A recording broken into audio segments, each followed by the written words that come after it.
Kita seringkali terkaget-kaget loh dengan apa yang kita ucapkan dan apa yang kita lakukan dalam kondisi tertekan. Karena keaslian iman kita, keaslian karakter kita keluar ketika kita dalam posisi seperti itu. Input menentukan output. Yang masuk sampah, yang keluar sampah. Yang masuknya firman Tuhan, yang keluar firman Tuhan. Keluarnya lewat mana? Tindakan sama perkataan. Kapan keluarnya? Ketika ditekan. Keluar aslinya. Dan itu sari yang paling luar biasa. Jadi kadang-kadang kita terkaget-kaget. Makanya kalau hidupnya dipenuhi firman, dalam tekanan yang keluar pasti firman.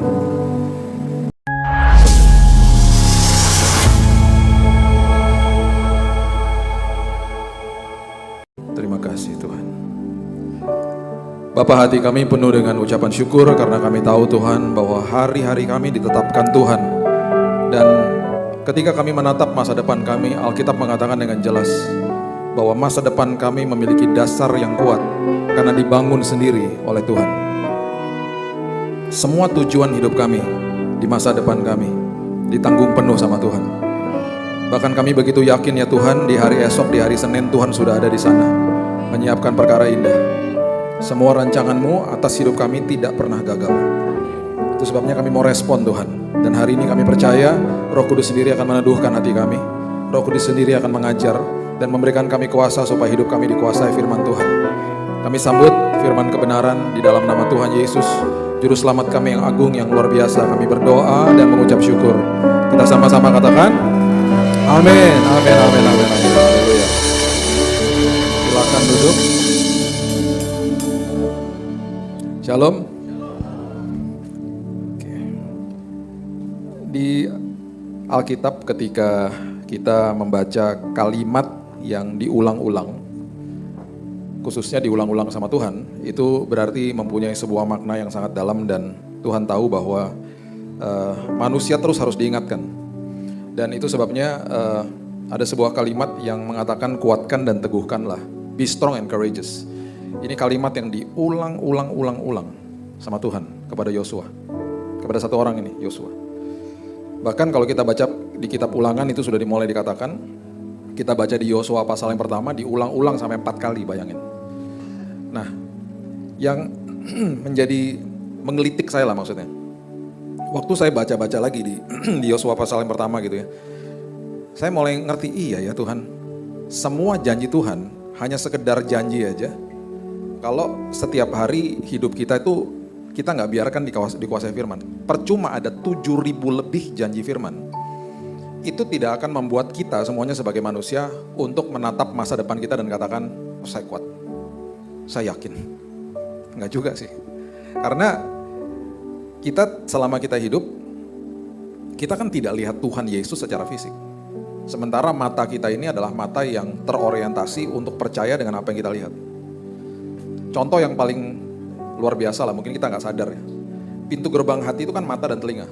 Apa yang kita lihat, apa yang kita dengar. Kalau ada teman saya datang kepada saya bilang gini, Bill, gue denger di Mall Pluit Village itu ada sale. Gue denger nih, dia bilang gitu. Terus saya bilang gini, bohong, gue baru dari situ gak ada apa-apa. Bohong tuh, percaya gak dia langsung? Langsung percaya. Karena penglihatan saya akan menganulir pendengaran dia. Jadi itu saja kita harus bisa mengerti bahwa penglihatan kita itu memiliki sebuah kuasa dan dampak yang sangat hebat. Dan yang kita lihat dengan mata jasmani kita, itu yang akhirnya masuk ke dalam sistem belief system kita. Dan itu membuat kita akhirnya terbentuk.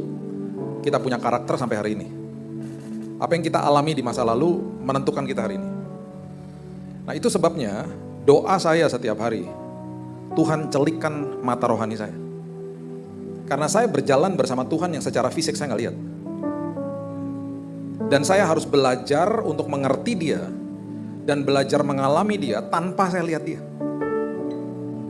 Itu sebabnya waktu dia baru bangkit dan dia akan naik ke sorga, dia berikan pelajaran, dia tinggalkan pelajaran bagi kita semuanya, yaitu perjalanan ke Emmaus.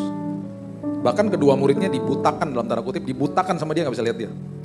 Itu satu-satu demi ayat, itu banyak syarat dengan pewahyuan yang dia sedang tinggalkan bagi kita. Sebentar lagi secara fisik saya tidak ada di sini. Saya tinggalkan sosok pribadi namanya Roh Kudus yang akan memimpin hatimu. Nah, dengan pengertian ini, kita harus pahamnya gini.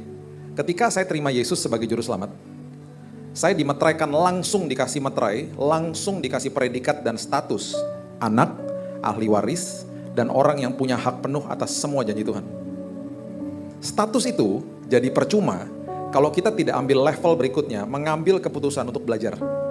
Belajar itu berarti apa? Mengambil keputusan mau menjadi murid. Anak yang mau jadi murid. Dulu mereka nggak disebut anak, mereka disebutnya murid. Karena belum ada kuasa kebangkitan. Jadi mereka nggak mudeng-mudeng gitu. Hari ini, kita ada sosok pribadi tinggal di dalam sini. Dan sangat rugi, Roh Kudus yang menjadi konselor agung kita tidak aktifkan dan biarkan dia berbicara sama kita, karena kita sudah terlalu klaster dengan nilai dunia di dalam otak kita. Itu sebabnya penglihatan jasmani kita kalau kita tidak jaga, pendengaran jasmani kita kalau kita tidak jaga, bablas kita. Jadi anak, langkah berikutnya ambil keputusan jadi murid. Murid artinya matetes, belajar dan mau diajar.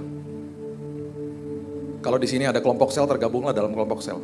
Saya nggak tahu, tapi belajar apapun yang disediakan sama gereja lokal Bapak Ibu, terlibatlah, belajarlah sebanyak-banyaknya. Belajarlah firman sebanyak-banyaknya. Mengerti bahwa siapa Tuhan saya, siapa Bapak saya, baru akhirnya kita akan tahu dan ngerti diri kita sendiri. Pernah dengar orang-orang yang di kantor polisi yang melakukan kriminal dan mereka tiba-tiba mukanya kayak bingung gitu. Terus mereka bilang gini, maaf Pak, saya kilaf. Seolah-olah mereka nggak sadar apa yang mereka perbuat. Kita seringkali terkaget-kaget loh dengan apa yang kita ucapkan dan apa yang kita lakukan dalam kondisi tertekan. Karena keaslian iman kita, keaslian karakter kita keluar ketika kita dalam posisi seperti itu. Input menentukan output. Yang masuk sampah, yang keluar sampah. Yang masuknya firman Tuhan, yang keluar firman Tuhan. Keluarnya lewat mana? Tindakan sama perkataan. Kapan keluarnya? Ketika ditekan. Ketika buah ditekan, keluar jusnya, keluar aslinya. Dan itu sari yang paling luar biasa. Jadi kadang-kadang kita terkaget-kaget. Makanya kalau hidupnya dipenuhi firman, dalam tekanan yang keluar pasti firman. Dan kita akan mengucap syukur, bukan terkaget-kaget. Wow, kok aku tadi bisa ngomong gitu ya Tuhan? Kok aku justru bisa mengucap syukur ya Tuhan? Karena ada kuasa firman di dalam sini. Tanpa kita sadari, wow, yang keluar firman. Itu sebabnya Tuhan datang kepada Yosua, dia tahu nih, wah ini sebentar lagi akan saya suruh masuk ke dalam tanah perjanjian, dikasih janjinya detail. Bisa bayangin ya, ini analoginya gini, Tuhan datang kepada saya, terus bilang gini, Bill, nanti ya kamu akan masuk ke situ, kamu akan jalan ke sana, kamu akan jalan ke situ dengan pimpinan saya, kamu Bill pasti menang. Kamu pasti nanti akan berhasil karena penyertaan saya. Tetapi kemudian Tuhan ngomong gini berulang-ulang sama saya, Bill, kuatkan dan teguhkan hatimu lo Bill. Bill, kuatkan dan teguhkan hatimu Bill. Diulang-ulang sama dia. Kenapa? Karena Tuhan tahu ketika saya berjalan, yang saya lihat masalah. Bukan Tuhan secara fisik. Dan saya harus ingat-ingat janji Tuhan. Saya jalan lagi, yang saya lihat sungai Yordan nanti. Yosua ketika jalan yang dilihat sungai Yordan yang airnya membual-bual. Di titik itu tidak seperti di zaman waktu mereka baru keluar dari Mesir, Laut Merahnya dibelah sama Tuhan di depan mereka. Know that I am God, katanya Tuhan. Ketahuilah bahwa akulah Tuhan. Tenang aja, aku yang berperang bagi kamu. Sekarang juga Tuhan berperang bagi mereka, tetapi ketika akhirnya air dari sungai Yordan terbelah, mereka harus mencelupkan kaki. Udah mulai ada pernyataan iman. Udah mulai bertumbuh di situ. Habis gitu nanti Yosua sama bangsa Israel akan lihat apa? Tembok yang begitu tebal. Dan ingat dia ketemu sama malaikat. Dia tanya, kawan atau lawan? Malaikatnya bilang apa? Bukan. Kata bukan itu dalam bahasa Inggris adalah neither. Bukan kawan, bukan lawan. Bukan lawan udah pasti. Bukan kawan maksudnya gini. Terus dia bilang apa? Saya adalah panglima tentara kerajaan sorga. Dengan kata lain malaikat ngomong gini. Kalau saya bilang saya teman kamu, kamu akan berperang dan saya akan nemenin kamu. Kalau saya bilang saya bukan teman kamu, saya panglima tentara kerajaan sorga, saya yang berperang bagi kamu. Kamu diam aja. Di dalam tugas ini, kita bukan teman-temanan, kamu diem. Teman-teman saya adalah panglima, semua tentara-tentara kerajaan surga yang lain, itu yang akan berperang bagi kamu. Itu maksudnya, itu dalam sekali artinya. Dan ini udah mulai masuk ke dalam ranah yang makin dewasa, makin dewasa, makin dewasa. Bahkan ketika mengitari tembok Yeriko kan konyolnya luar biasa. Muter-muter beberapa hari. Sampai-sampai di hari yang terakhir, Yosua tuh sempat bilang gini di hari terakhir, jangan berteriak, jangan ngomong apa-apa. Karena mereka bangsa yang bersungut-sungut. Takutnya, udah hari terakhir mereka bersungut-sungut, disuruh muter lagi ntar sama Tuhan. Makanya dia bilang apa? Diem, tunggu aba-aba saya. Karena konyol. Udah berhari-hari pasti mereka mikir, ini ngapain sih kita? Berteriak, bunyiin sangkakala. Berteriak, bunyiin sangkakala. Itu sebabnya kita mulai dari Yosua 1 ya, ayat yang ketiga dikatakan begini. Ini setelah peralihan tongkat estafet kepemimpinan dari Musa diberikan kepada Yosua, mereka mau masuk ke dalam tanah perjanjian. Ini janji Tuhan yang sangat detail. Yosua 1 ayat 3. Setiap tempat yang akan diinjak oleh telapak kakimu, kuberikan kepada kamu seperti yang telah kujanjikan kepada Musa. Tuh, detailnya luar biasa. Akan kuberikan kepada kamu. Kemudian dikatakan lagi, dari padang gurun gunung Lebanon yang sebelah sana itu sampai ke sungai besar, yakni sungai Efrat, seluruh tanah orang Het sampai ke laut besar di sebelah matahari terbenam, semuanya akan menjadi daerahmu. Detail, sampai teritorinya detail. Terus ini personal nih, yang 5, ayat 5. Seorang pun tidak akan dapat bertahan menghadapi engkau seumur hidupmu. Seperti aku menyertai Musa, demikian aku akan menyertai engkau. Aku tidak akan membiarkan engkau dan tidak akan meninggalkan engkau. Tuh kurang detail apa lagi? Udah dikasih detail seperti begitu, keluarlah kalimat ini, ayat yang ke-6. Yosua, kuatkan dan teguhkan hatimu ya nak.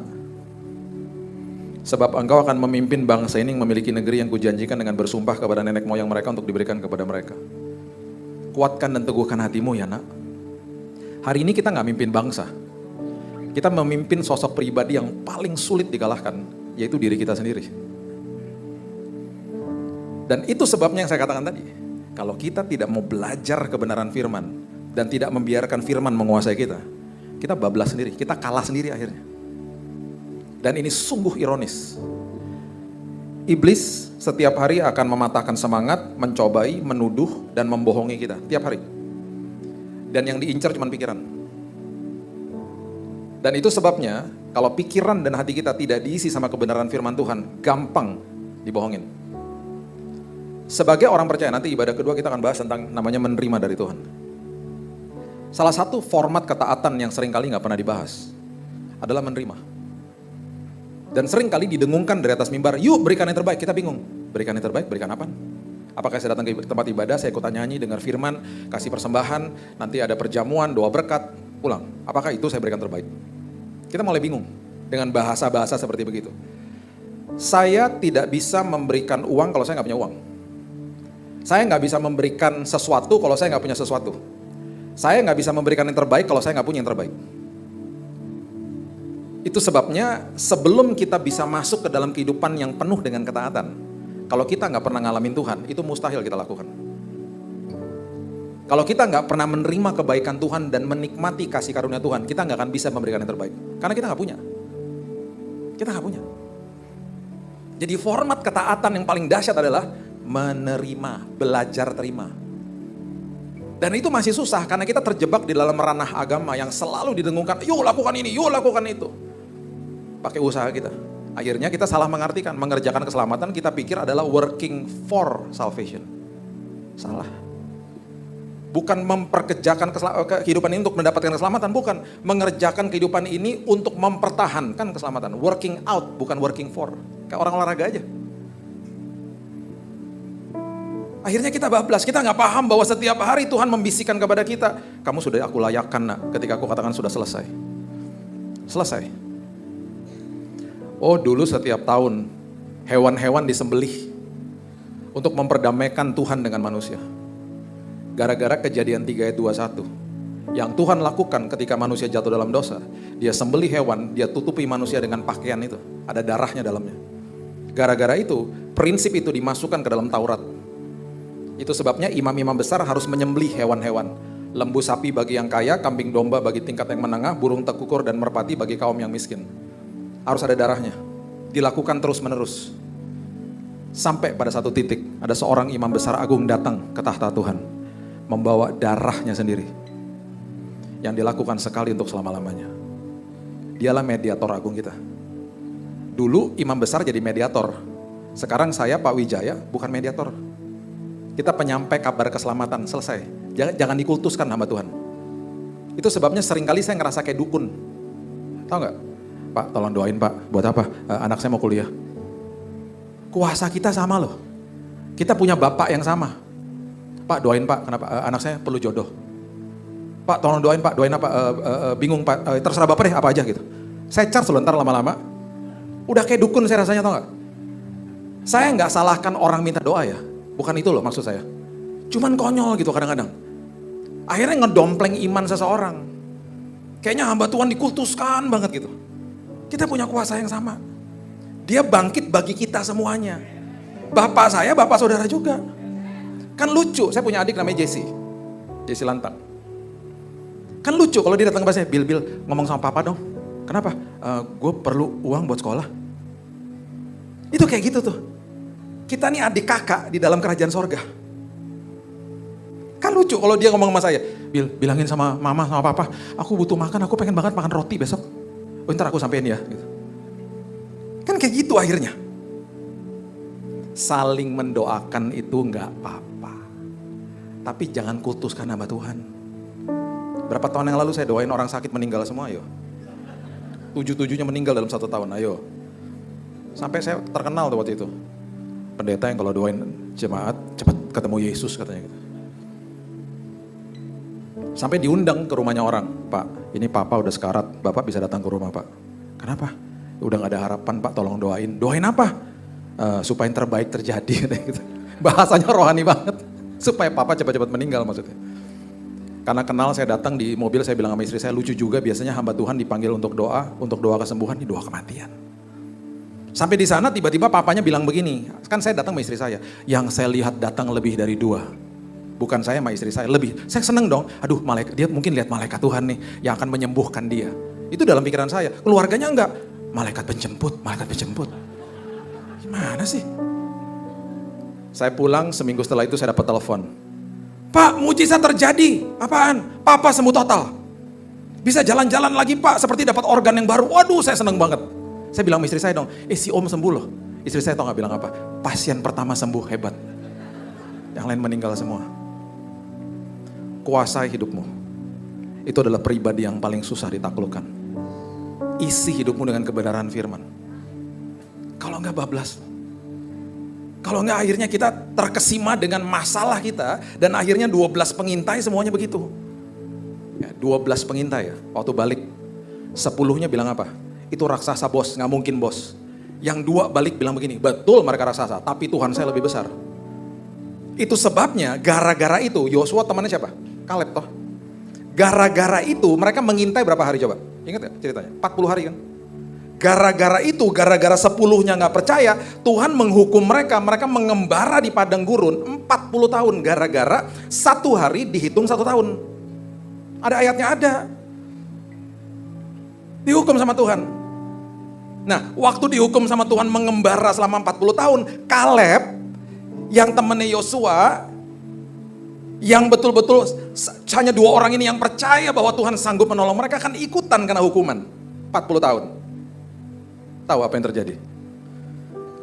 Nanti Bapak Ibu baca sendiri di Yosua 14. Ketika Kaleb diberikan tanah di tanah perjanjian, dan di situ ada kesempatan mereka harus bertempur. Kaleb bilang begini sama Yosua, bro, gue ikutan tempur. Umurnya dia udah 85 tahun. Tahu nggak dia bilang apa? Bro, gue ikutan perang. Lu gila aja lo, ngapain nggak usah. Nggak, kekuatan gue sama seperti 45 tahun yang lalu. Waktu kita lagi mengintai sama Musa tuh, kita disuruh sama Musa. Dia ngomong gitu. Dengan kata lain, walaupun dihukum 40 tahun dengan yang lain nggak boleh masuk loh. Tanah perjanjian. Kekuatan dia masih seperti dulu. Dengan kata lain, dia awet muda, tubuhnya sehat.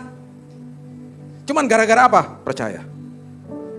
Orang yang percaya kepada kekuasaan Tuhan, bukan sekedar dia akan diberikan kekuatan secara fisik, jiwa dan rohnya juga kuat dan sehat. Seperti dia doesn't age, tau gak? Seperti seolah-olah Kaleb tuh betul-betul gak menua. Itu jelas-jelas dia bilang sama Yosua, bro, gue seperti 45 tahun yang lalu. Umurnya 85. Kekuatan gue nih sama seperti dulu bro. Udah gue ikutan perang. Umur 85. Makanya Alkitab mengatakan, ya, Tuhan mengatakan begini. Tuhan menjelaskan dengan kalimat ini tentang Kaleb. Orang yang lain jiwa. Bukan kelainan jiwa. Lain jiwa tuh bahasa Alkitabnya. Different spirit. Kita orang-orang percaya, Tuhan akan katakan engkau adalah orang-orang yang lain jiwa. Bukan kelainan jiwa. Different spirit. Gitu loh. Itu dahsyatnya percaya sama dia. Ayat yang ketujuh. Ayat yang ketujuh mengatakan begini. Hanya kuatkan dan teguhkan hatimu dengan sungguh-sungguh. Keluar lagi kalimat ini. Kuatkan dan teguhkan hatimu dengan sungguh-sungguh. Bertindaklah hati-hati sesuai dengan seluruh hukum yang telah diperintahkan kepadamu oleh hambaku Musa. Janganlah menyimpang ke kanan atau ke kiri supaya engkau beruntung kemanapun engkau pergi. Apapun yang sedang kita lewati, proses apapun, jangan tunda ketaatan. Salah jalan 5 menit balik arah, sama salah jalan setengah jam balik arah, lebih cepat yang 5 menit balik arah sampai ke jalan-jalan yang benar. Daripada udah bablas setengah jam. Di semua toko mainan ada tulisan di atas boxnya untuk 2 sampai 4, 6 sampai 8, 10 sampai 12, 16 tahun ke atas. Itu adalah panduan buat orang tua. Supaya anaknya yang 5 tahun jangan dikasih mainan yang 16 tahun ke atas. Rusak. Udah mahal rusak. Tuhan juga gitu. Dia punya semua tanggung jawab di kantongnya dia yang dia siap titipkan kepada kita untuk dikelola. Makin kita tunda ketaatan, rugi sendiri. Karena banyak tanggung jawab yang dia mau titipkan. Yusuf, salah satu contoh. Kita bisa bahas Yusuf nanti ya. Yusuf, semua panggilan kehidupan kita melebihi kekuatan kita hari ini. Saya ulang ya, kalau belum ngopi lewat tuh barusan. Semua panggilan kehidupan kita yang dahsyat sama itu dengan di dalam Tuhan udah pasti dahsyat. Itu melebihi kekuatan dan kemampuan kita hari ini. Makanya Yusuf dimulai dengan apa? Oh dia sombong di awal, jangan salah. Suka pamer-pamer jubahnya. Kalau satu hari Tuhan bilang gini sama dia. Dia dapat mimpi sih waktu saat itu. Cuman kan dia belum tahu. Misalnya Tuhan ngomong gini sama dia. Sup, nanti engkau akan jadi orang nomor 2 terpenting di Mesir. Tapi Sup, nanti lu akan dibuang ke dalam sumur sama kakak-kakak lu. Terus dia akan ngambil jubah lu yang bagus itu, dicelupin ke darah hewan dan dikasih ke bokap lu. Udah gitu nanti bokap lu tuh akan hidup bertahun-tahun mikir bahwa lu mati diterkam sama binatang buas. Bokap lu yang lu sayang itu. Dia akan dipres pokoknya hidupnya. Udah gitu lu diperjualbelikan, lu masuk ke human trafficking nanti Sup. Diperjualbelikan, udah gitu lu nanti dijual ke rumahnya Potifar. Oke lah di situ lu dinaikin dikit, lu jadi kepala rumah tangga. Abis itu lu dikejar sama bininya. Dikejar-kejar sama bininya, lu kagak mau, lu dimasukin penjara karena lu difitnah ntar. Penjara lu Sup. Di dalam penjara tiba-tiba lu dapat secercah harapan dan lu menemukan karunia lu karena lu bisa menafsirkan mimpi. Sama 2 teman baru lu namanya, yang satunya juru minum, satunya juru roti. Tiba-tiba mereka keluar duluan dari penjara dan lu mohon-mohon ngemis-ngemis sama mereka. Bro, inget gue ya kalau lu udah di luar. Lu dilupain lagi bro sama dia. 2 tahun. Yang tadinya lu punya harapan, 2 tahun lu dilupain. Abis itu baru deh tuh lu keluar, lu ketemu sama Firaun, baru tuh lu jadi orang nomor 2 terpenting. Kira-kira dia mau gak? Kalau denger gitu, gak, ribet amat perjalanan gue. Gak mau, gue udah tenang hidup kayak gue gini, gak mau jadi orang nomor 2 terpenting. Gak mau dia. Itu sebabnya proses hidup kita mendewasakan kita karena ada panggilan yang dahsyat di ujung sana. Itu yang membuat kita makin kuat, makin tahan uji, makin dahsyat, makin bertumbuh, makin luar biasa. Jadi lihat proses hidup itu harus beda. Jangan menyimpang ke kanan dan ke kiri. Ikutin aja udah, gak enak Tuhan, gak apa-apa ikutin aja. Kita berjalan sama sumber atas segala sumber kok. Ujungnya pasti nyaman dan aman, tenang aja. Selama kita gak ke kanan ke kiri. Ayat yang ke-8, coba lihat. Ayat 8 mengatakan begini. Janganlah engkau lupa memperkatakan kitab Taurat ini, tetapi renungkan siang dan malam supaya engkau bertindak hati-hati sesuai dengan segala yang tertulis di dalamnya. Sebab dengan demikian perjalananmu akan berhasil, engkau akan beruntung. Kalau saya rangkumkan ya, ayat yang ke-8 ini sebenarnya gini. Kita bukan berarti baca firman di mana kita baca, enggak juga, bukan begitu maksudnya. Kita juga punya aktivitas yang lain. Maksudnya adalah renungkan dan perkatakan firman itu adalah hidup dikuasai firman gitu loh. Jadi semua apapun tindakan kita itu, kita dikuasai firman tiap hari. Ini yang membuat saya sedih juga sih. Di awal tahun 2000 kami dari Yayasan Immanuel waktu itu kami lihat minat baca orang Indonesia itu 1 berbanding 45. Itu sebabnya kami mengeluarkan Alkitab sepanjang tahun untuk membantu jemaat baca Alkitab. Karena kalau jemaat baca Alkitab secara konvensional nanti masuk ke dalam kitab imamat gitu-gitu mulai sebel gitu. Aduh, ini pengorbanan semuanya. Mulai bosan tiba-tiba ntar mandek. Jadi kita dibuat di hari pertama ketika dibuka ada penggalan perjanjian lama, perjanjian baru, Mazmur sama Amsal. Sampai 365 hari kalau dibaca satu Alkitab selesai itu dibaca. Bahkan kita kasih tahu sama timnya, buat sedemikian rupa kalimatnya harus dihitung ketika jemaat baca hanya 20 menit. Hanya 20 menit loh. Dibaca? Enggak. Kenapa? Data terakhir dari UNESCO tentang Indonesia. Minat bacanya 1 berbanding 1000 hari ini. Hari ini. Jeblok. Kenapa? Karena di satu sisi Indonesia menempati urutan pertama di dunia. Di dunia loh, jangan bangga dulu. Urutan pertama orang-orang yang spend waktu di depan sosial media per hari 5 jam. Baca Alkitab 20 menit gak punya waktu. Itu sebabnya kalau kita bangun pagi kan kita gini-gini. Bukan cari suami, bukan cari istri, cari HP. Kita buka HP, yang kita buka sosmed. Postingan 3 hari lalu kenapa yang like baru 1 ya? Gak penting banget kan, pagi-pagi udah begitu. Itu sebabnya 3 tahun yang lalu saya tulis Kingdom Daily Devotion.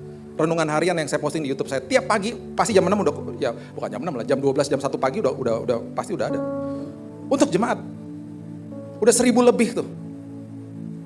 Nggak gampang nulis begitu, ini kayak hari-hari seperti begini. Ya. Nanti sampai malam nih saya 5 kali pelayanan. Pulang jam 9, jam setengah 10. Baru nanti harus tulis sebelum tidur. Nggak mudah. Kan bukan berhadapan sama Tuhan yang secara fisik terus dia ngomong, ayo Tuhan, Yesus ayo ngomong yuk. Yuk saya diktein ya, saya tulis. Kan nggak gitu. Kan doa. Ayo dong Tuhan, buruan dong ngantuk nih. Gak langsung dapat. Ayo. Kan gak mudah. Tapi gak apa-apa Tuhan. Selama saya bernafas, itu platform soalnya. Kita juga punya platform, kita punya mesbah. Kalau kita gak punya bahan, forward aja firman Tuhan ke orang lain. Kita gak pernah tahu nanti di surga Tuhan akan bilang, kamu tahu gak kamu waktu posting ini nih, rumahnya sebelah kamu sekarang dia, bertobat terima Yesus. Dia udah mau bunuh diri, dia lihat ayat yang kamu posting. Tuh gak jadi tuh orangnya terima aku sekarang. Rumahnya di sebelah kamu tuh sekarang, di surga. We never know. Itu sebabnya ya, sebuah perubahan bisa terjadi kapan saja. Secara cepat. Cek. Kalau hidup gak dikuasai firman, yang keluar emosi. Yang keluar adalah tindakan dan keputusan yang kerap kali salah. Karena jangan salah ya, kita waktu terima Yesus, yang lahir baru tuh rohnya. Kalau kita gak kasih makan rohnya, ingat loh, jiwa kita yang di dalamnya tuh ada pikiran, ada emosi, ada perasaan, itu penuh sampah loh. Sampah masa lalu dan sampah hari-hari ini. Karena mata dan telinga kita kan melihat sama seperti Lot yang tinggal di tengah-tengah mereka. Sama seperti kita, orang yang benar dikatakan Alkitab. Di 2 Petrus 2 ayat 7-8. Yang tinggal di tengah-tengah mereka, sama seperti kita yang tinggal di tengah-tengah dunia dan melihat dan mendengar perbuatan mereka yang jahat. Sama seperti kita. Melihat dan mendengar perbuatan dunia yang begitu jahat, sehingga jiwanya yang benar tersiksa katanya. Sehingga jiwa kita bisa tersiksa juga. Kalau kita nggak jaga pintu gerbang hati. Berapa minggu yang lalu, 1 bulan lalu lah tepatnya. Saya ada di jalan Mampang Perapatan hari Sabtu jam 2 siang mau pergi pelayanan. Saya ada di jalur yang salah, karena di jalur saya itu harus belok kanan, sementara jalur yang kiri itu terus dan udah hijau lampunya. Jadi saya harus ke situ, harus terus. Jadi saya lihat di kaca spion, mobil, motor jauh banget di belakang. Jadi saya mulai melipir pelan-pelan ganti jalur. Hati-hati banget. Wah keluar, hati-hati. Lagi melipir pelan-pelan, tiba-tiba mobil saya ditabrak motor sekeras-kerasnya. Gubrak segubrak-gubraknya. Mental tuh motor, hampir masuk got orangnya. Kaget, saya gak tahu nih orang datang dari mana. Karena di spion gak ada dia tadinya. Rupanya dia tertidur dengan kecepatan yang sangat tinggi. Jadi waktu saya udah belok, udah blind spot kan. Udah blind spot, dia datang dengan kecepatan sangat tinggi. Dia tertidur di motornya. Jadi waktu saya buka kaca, saya mau ngecek dia. Itu orang-orang motoris-motoris di belakangnya dia tuh udah marah-marah sama dia. Woi, udah mobilnya kasih sen ngebut-ngebut aja lo gitu. Wah dibego-begoin lah pokoknya, kasihan juga berarti kan dia yang salah kan. Jadi akhirnya saya menepi juga lah, saya mau tahu kondisi mobil saya dan saya mau ketemu juga sama orangnya. Emosi gak? Oh jelas. Mau pergi pelayanan, mobil ditabrak, udah hati-hati ditabrak. Kita tinggal di kota yang ada 16 juta motor. Dan motor di Jakarta belok dulu baru lihat. Bahkan beberapa hari yang lalu belok di depan saya dan tidak pernah lihat. Misi bunuh diri kalau bagi saya itu. Pengendara motor sini pasti beda nggak seperti yang di luar sana ya. Jadi hati-hatilah ya. Teman-teman polisi saya selalu bilang, Pak, antara 5 sampai 10 loh Pak tiap hari meninggal. Kecelakaan motor. di Jabodetabek ya. Sedih saya. Saya keluar dari mobil, saya bilang gini, ada dua pilihan. Bisa emosi, marah-marah, minta ganti, atau minta dikuasai sama Roh Kudus. Tuhan, pimpin aku. Cuman itu yang saya ngomong. Saya jalan ke dia lagi di pinggir jalan, megangin tangan yang bengkak dan ada darahnya. Motornya udah berdiri, motornya gak apa-apa. Dia bengkak tangannya. Saya jongkok di sebelahnya dia. Saya rangkul dia. Dan kata-kata yang keluar dari mulut saya pertama adalah, Mas, kenapa sih Mas buru-buru Mas? Kenapa ngebut-ngebut Mas dengan nada seperti begitu? Langsung bles nangis dia. Saya capek Pak. Saya udah kerja dari jam 6 pagi Pak. Saya punya tekanan ekonomi Pak. Dan saya sampai hari Sabtu ini aja saya kerja Pak. Saya kurir Pak. Saya harus biayain anak-anak saya Pak. Saya capek, tadi saya udah lihat Bapak dari jauh Pak. Saya udah lihat dari jauh. Cuman saya ketiduran Pak di motor. Saya tiba-tiba ngeblank Pak. Saking capeknya saya Pak. Pak saya mohon maaf ya Pak. Lagi tengah-tengah dia lagi ngomong gitu, tiba-tiba ada suara di hati saya. Doakan dia Bil, doain. Bukannya kasih betadin Tuhan, kok doain? Jadi saya kasih tahu sama dia dong. Mas, mau gak saya doain? Dia juga bingung lah, doain. Iya boleh Pak. Gitu. Saya orang Nasrani ya Mas, pakai cara saya gak apa-apa kan? Oh iya Pak, gak apa-apa Pak. Ya udah kita berdoa, pinggir jalan. Bapak di sorga, kasih karuniamu melanda Bapak Ibu. Oh, keras banget saya, terjadilah KKR di situ pinggir jalan. Saya lagi doa begitu, saya rasa hadirat Tuhan. Dan dia pasti rasa hadirat Tuhan, sampai dia cekukukan nangis. Begitu-gitu. Luar biasa. Lagi tengah-tengah doa, tiba-tiba ada suara lagi. Kasih uang Bil, enak aja kasih duit. Mobil gue penyok kasih duit, gimana sih Tuhan? Selesai doa, saya ke mobil, saya ambil uang. Seadanya saya kasih dia. Ditolak lah. Jangan Pak. Bapak udah berbaik hati sama saya yang salah, jangan Pak, jangan. Udah Mas terima aja, kasih aja buat anak-anaknya Mas. Terus saya bilang gini, Mas, Tuhan sayang banget sama Mas. Sehingga kita dipertemukan loh sekarang nih Mas. Saya bisa doain Mas, saya bisa kasih uang sama Mas, karena Tuhan sayang sama Mas. Tapi lain kali dipertemukan jangan kayak gini caranya Mas. Tabrak-tabrakan, ngopi kayak ngapain. Saya pergi dari situ. Hati saya berbahagia, karena Alkitab mengatakan kalau engkau berbuat baik dan orang itu gak bisa balas kepadamu, hatimu dibuat berbahagia. Bahagia saya. Saya pulang dari pelayanan, saya ketemu istri saya bilang, sayang mobilnya penyok. Kok kamu ketawa-ketawa? Gak apa-apa, itu barang fana. Yang saya ketemu tadi adalah jiwa yang sangat berharga di mata Tuhan. Dan saya bilang sama istri saya tadi sebelum saya tinggalin dia, saya juga ogah rugi. Saya bilang gini sama dia, Mas, nama saya Billy Lantang. Terus dia bengong. Maksudnya Pak, catat ya Mas, nanti buka YouTube. Oh Bapak pendeta, nggak penting pendeta atau enggak, nonton aja YouTube saya supaya Mas ditolong dapat keteduhan hati. Oh siapa? Satu hari nanti kita akan ketemu di sorga, pasti. Di dalam setiap perubahan, kalau hidup kita dikuasai firman, pengambilan keputusannya pasti luar biasa. Bayangin kalau saya emosi, saya minta ganti, percuma juga. Tuhan selalu mempertemukan kita dan menguji kita. Ya, masih banyak yang saya mau bagikan tapi mungkin next time aja. Waktu saya udah habis. Ya, kuatkan dan teguhkan hatimu. Kita sudah diberikan tanah perjanjian sama kita. Abraham waktu dia berangkat ke tanah tujuan, Tuhan gak kasih tahu tujuannya loh. Tuhan cuma kasih tahu arahnya. Dan seringkali kita bertanya mau kemana sih Tuhan gitu. Tuhan gak kasih tahu ujungnya. Itu sebabnya kan firman adalah pelita kan, bukan lampu sorot. Kita cuma bisa lihat langkah demi langkah. Tapi pastikan dan mengerti bahwa kita berjalan sama raja atas segala raja. Yang menuntun kita kepada kehidupan yang luar biasa. Percaya janji Tuhan, sama seperti Kaleb. Kita akan dikuatkan tubuh, jiwa, dan roh. Bahkan sehat. Karena kita percaya sama janji Tuhan. Pegang terus janji Tuhan. Dan saya percaya tanah perjanjian sudah menanti bagi kita. Berikan tepuk tangan kita untuk Tuhan kita.